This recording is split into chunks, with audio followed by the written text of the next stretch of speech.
This week, the sun's the star as it defeats ice cream, powers roads, and dazzles geeks. Take them off, guys, you're indoors.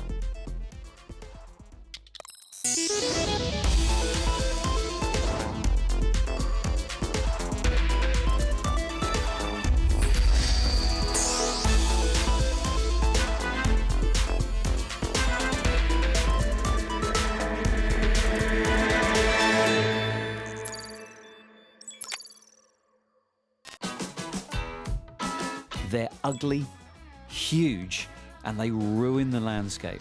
But we do kind of need them to get from A to B. But sometimes a road can be more than just a road.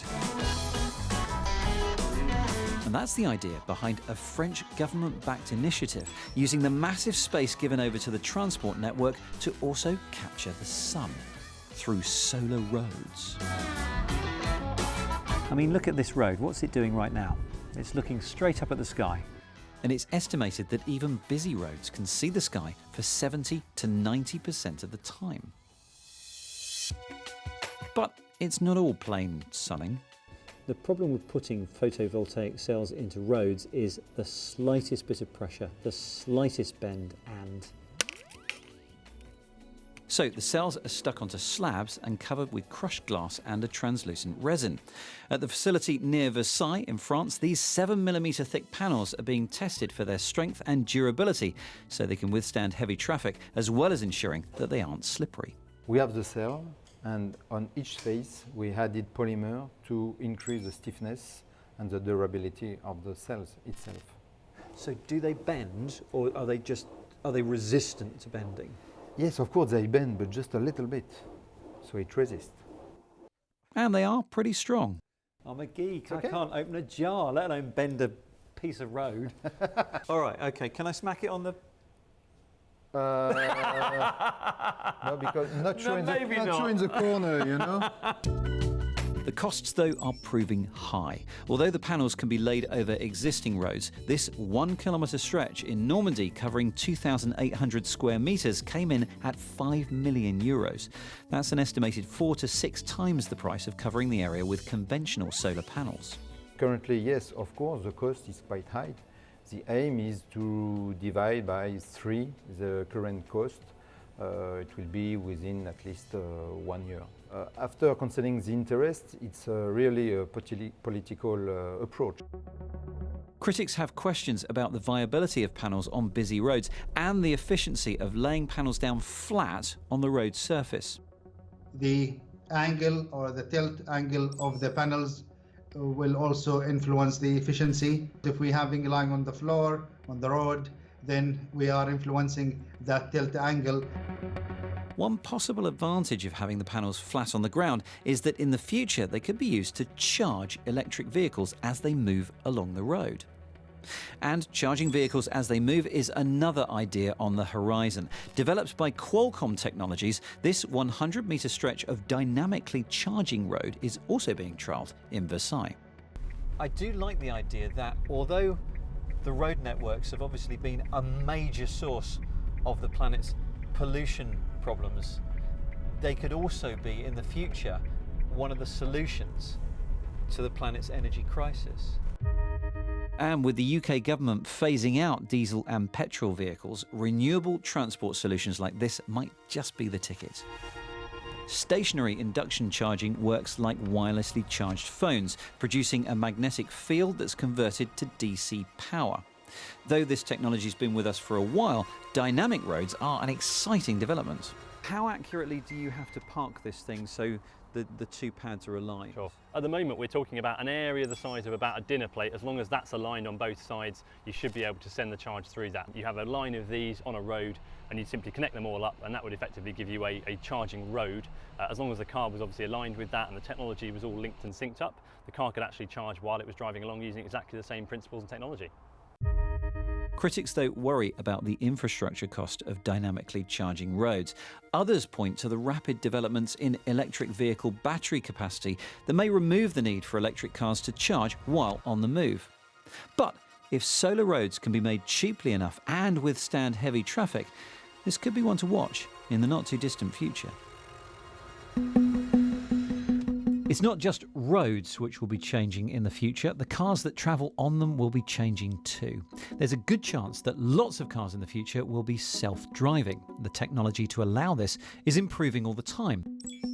Autonomous cars use a suite of sensors to ensure that they drive safely, and one of the most important is Lidar, light detection and ranging. By bouncing pulses of light from a sensor, the vehicle's autonomous systems can figure out how far away objects are, allowing it to recognise its surroundings and avoid an accident. Well, now, one US startup has gone further with a system that can see further.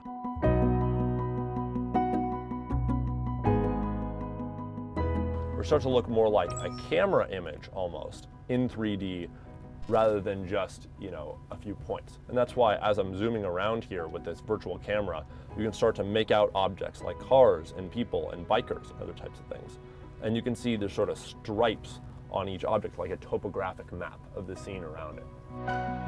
The laser pulses reach up to 200 meters by using a 1550 nanometer laser. That's far larger than the current standard of 905. This means that at high speeds, the Luminar system will be able to detect obstacles earlier and reduce the chance of an accident. What this whole game comes down to in the autonomous vehicle space is all about these edge cases that happen. It's easy to get an autonomous vehicle to work 99% of the time. It's very difficult to get it to work that last 1%. Those are the cases that we have to be able to take into account and make sure we confidently see and understand. And autonomous cars today cannot reliably see those situations up ahead. But while the automotive industry tries to get up to speed on Lidar, it is being used for other, more portable purposes. Here's Mark Chislak. There are lots of different industries which can take advantage of LiDAR technology. Industries like architecture and construction are very keen to make use of accurate, quickly created 3D models, and the kit is getting smaller all of the time. Wade Sheen is from a US company called Carter, and they make handheld LiDAR scanners. Wade, how does the kit work? Well, the Carter system uses a 360-degree LiDAR scanner that's gathering data in 3 dimensions, an IMU that detects our motion, and an image sensor. In combination, we know exactly where we are within the environment without using any other signals such as GPS or radio signal. Because we know exactly where we are at all times within millimeters, we're gathering a point cloud, and that point cloud can be used by the architecture, engineering, and construction industry for them to build accurate 3D models of their buildings, for both in construction to verify what they're building correctly, and for older buildings to establish what's already there. So can you demonstrate for me now, can you make a model of the exterior of the BBC for me? Absolutely. Okay, I'll let you take it away, Wade. Okay, and now we're building the model.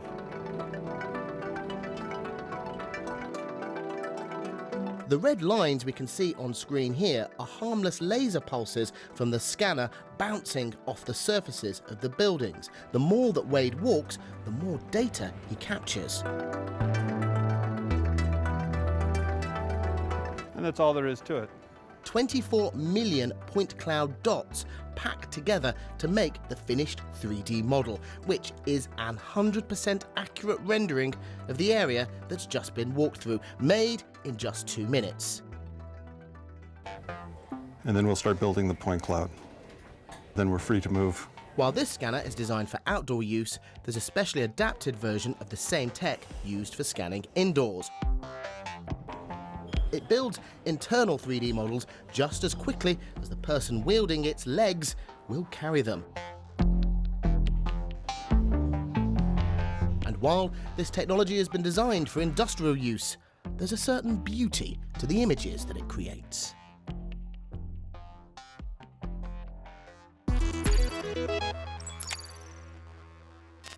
Hello and welcome to the Week in Tech.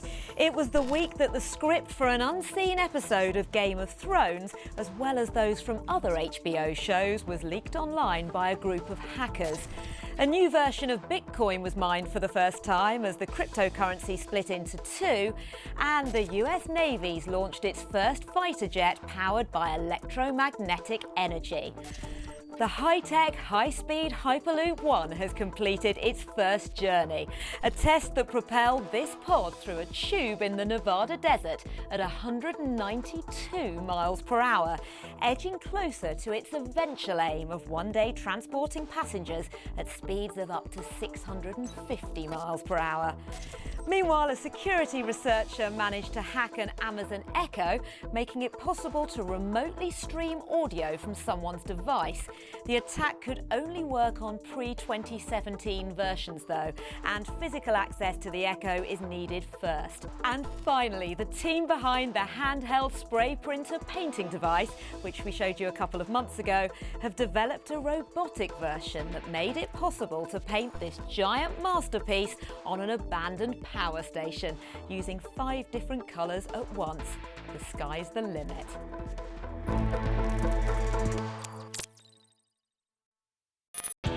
Last week, Kate and Dan were in Vegas at the meanest, baddest hackers expo on the planet. Well, this week, one of those hackers, Scott Helm, has offered to give us his view of what goes on in Vegas during one crazy week each year. I'm Scott Helm, here to give you a 101 to Black Hat, B-Sides and Defcon, which all happen during one crazy week in Las Vegas.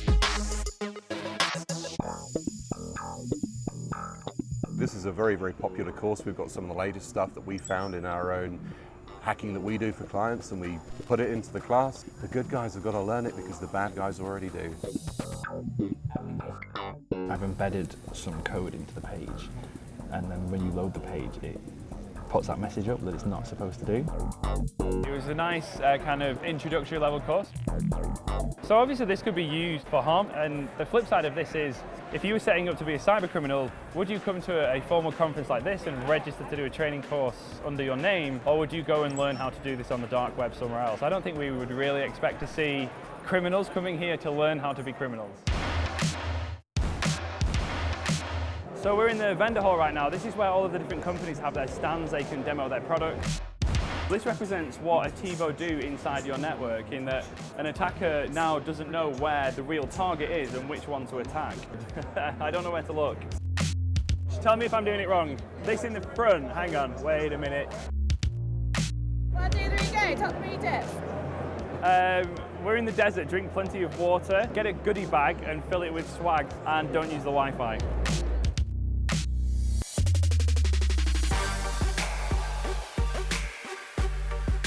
So we've just checked into B-Sides. I have my bag. Everyone that attends the conference gets a little bag of goodies. So we're just going to take a look. We've got a few stickers here, or the little Hawaiian necklaces, a B-Sides beach towel. Black Hat is very corporate. It's very kind of official and formal. This is like a much more relaxed setting. It's much more enjoyable. The opening keynote is taking place just behind me, and we're going to go and take a look around the vendors around the outside of the chill out room. Scott, what did you just do? So the Wi-Fi network here is monitored, and the screen behind me shows you things that people are doing on the network. So we managed to just get the BBC Click logo and Rory up on the big screen. This is actually a tool called Doppler, and the whole idea is it's taking, it's analyzing the network and then carving out images real time and then displaying them up for everybody to see. So anything that anybody is looking at on the network, we can see as well. I found some friends. I found some ex-colleagues of mine from England. So which talks are you going to? I'm going to the Banking on Insecurity next, which you are banned from, being members of the press. Yeah, so being members of the press at B-Sides, we can't go into the underground track, which is, there's like no press, no filming. Most people don't even use their real names in the schedule. And unfortunately, we're banned, we can't go in there.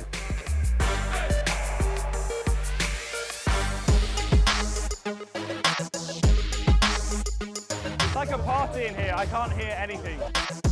It's a tech conference, it's a hacker conference. People often think that it might be less sociable, but this is where most of us do our networking. We're in the middle of filming and somebody's just hacked the PA system in the hotel. Yes, thank you. We made it, we got one. Effectively, this badge is like a tiny little computer, and I can make it do like really cool stuff. Flames.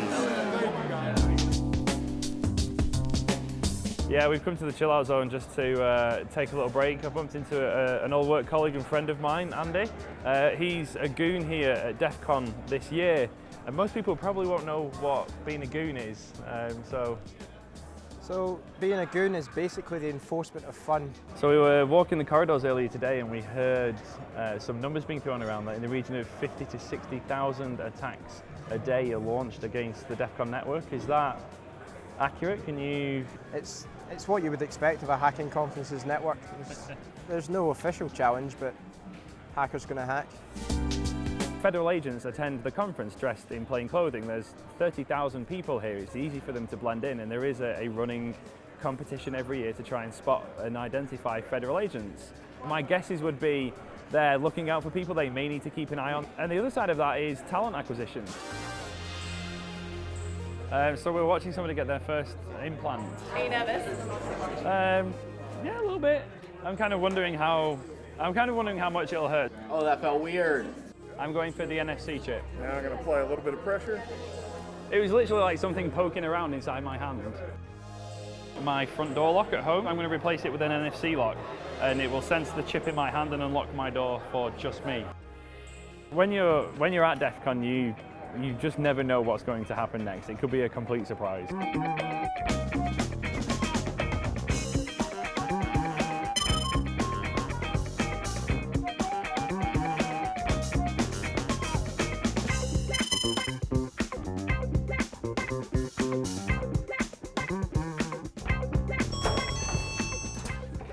Welcome, gentlemen. It's through here.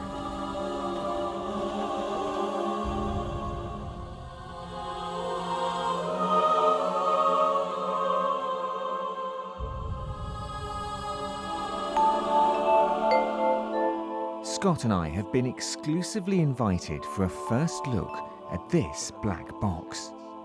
A box allowing anyone to go undercover on the net. So what we've created is a VPN and Wi-Fi hotspot, which is the size of a matchbox. What it also has the ability to do is mask your location and the person you might be communicating with location. Additionally, we have the ability to take this VPN and connect it to a server, your laptop, a desktop, a smartphone, or any IoT device. It's so new the company doesn't even know what they're going to call it yet. A few days ago, it bought up startup Casala, which makes the box, a new version of which Silent will put on sale in the next few months. There are other boxes like this out there, Shellfire for example, and VPN software for routers, although these can be fiddly to set up. But this nameless cube comes from a recognised brand. Silent Circle made its name with the Black Phone, the first it's claimed to be built with security in mind from the ground up and NSA proof. The box's launch could be of the moment, as Apple succumbed to Chinese government pressure to withdraw VPN apps from its online store last week, the very ones that would allow users to circumvent China's Great Firewall. Big claims come with the box, but Silent Circle is being secret squirrel about how they work. What is government-grade encryption exactly? No answer. And will its estimated $500+ price tag be justified by the claim it's completely snoop-free? We have specifically designed the device to not allow anyone in the outside world or our company to access any of the data or the box itself. Our response to any government inquiry is to push it back to the end user. After the exclusive reveal to Click, was our security man, Scott, buying in? So yeah, it offers the same level of security as any VPN provider, in that from you to the VPN endpoint, you are secure. As the provider though, as the service provider, they have the ability to inspect and monitor your traffic. So they can intercept it? Yeah, they're the service provider. They have to be able to see the traffic because they're handling it and routing it. And it would be down to them to choose not to do that and respect their customers' privacy, which, for a firm like Silent Circle, I think we could have faith in them that they wouldn't do that. But at a purely technical level, that is a capability that they have. We went back to Silent Circle, which told us that it was able to monitor customers' traffic, but added that it would only hand over data to a government if forced to by law.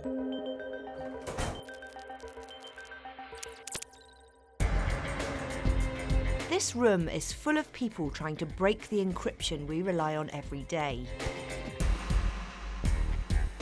But in the next 15 years or so, these clever exploits might be superseded by a new type of computer that can break through current security barriers 100 million times faster than even the fastest supercomputer in use today. With this new threat comes a new type of encryption that uses particles of light and makes it impossible for hackers to cover their tracks. The Chinese government think this tech is so important, it's already testing satellites in orbit. During the next 3 minutes, I'm going to explain this futuristic technology using ice cream. You guys ready? Because, well, why not? Today's computers send data using electricity, which can only exist in two states, on or off, 1 or 0. Quantum technology uses quantum bits, or qubits. In one form, these can be particles of light smaller than an atom, which, like conventional bits, can be a 1 or a 0, but they can also be both at the same time. To understand why, you'd have to understand quantum physics and, well, good luck with that. For the rest of us mere mortals, all we need to know is that because of this, while a collection of regular bits can represent only a single number at one time, the same number of qubits can represent many numbers, making them vastly more complex and powerful. Another feature of quantum physics is that the mere act of observing a particle changes its state. And that's the really important thing for cybersecurity. It makes it physically impossible for a hacker to hide the fact that they've looked at the data, because doing so changes it permanently. So, if I want to create a secure communications link with Scott, I send him a quantum key that only he and I will know. I don't need to lock the box I send it in, because if someone does intercept it and looks inside, its state will change. When the key reaches Scott, he'll know it's been hacked. So we can throw it away and try again until a key gets through safely. We will then know we have the only 2 copies of a completely secret quantum key to unlock encrypted messages between us, making them incredibly secure. Until recently, quantum communications was limited to hops of a couple of 100 kilometres at a time because the light signal breaks down when travelling great distances through fibre cables. Much like I would if I had to walk all the way back to Vegas in this heat without taking a break. But last month, the Chinese reported successful tests covering 1,200 kilometres using a dedicated low-orbit satellite. North America, Europe, Australia and Japan are other big players in the race. Given the development in the last 5 years, it's really impressive to see how much better the systems have got and how much more powerful actually the technologies have become. So it's not impossible, in my opinion, that we could have a quantum computer in the next 5 to 10 or maybe 20 years. It's an exciting advance and has massive implications for securing channels that carry sensitive information, like banking or health records. It could even revolutionise democracy, as it opens the possibility of digital voting in a way that cannot be tampered with without someone knowing. That's our team in Las Vegas, demystifying some of the darker realms of cybersecurity and the sorts of things that we might be talking about in the coming years. And you'll find plenty more on hacking, privacy and security at our website and on our social media as part of the BBC's Cyber Hacks season. You can follow us on Twitter at BBC Click and on Facebook too. Thanks for watching and we'll see you soon.